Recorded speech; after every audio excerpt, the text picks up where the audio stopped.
Welcome to Kenton's videos. Enjoy the video. In this video, I will explain how to make a Jenga blocks tower. To begin, you will need 54 Jenga blocks. Arrange them into 18 layers, with 3 blocks per layer. For the first layer, place 3 blocks parallel to each other.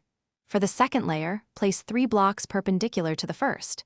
Continue this alternating pattern for all 18 layers, ensuring each layer is snug and even. Once the tower is built, players take turns removing a single block using only one hand. You can remove a block from any level below the top 2 completed layers. It is often helpful to gently tap blocks to identify which ones are loose or less stable. Carefully slide the chosen block out without disturbing the rest of the tower. After successfully removing a block, you must place it on the very top of the tower. Always complete the current topmost layer of 3 blocks before beginning a new one.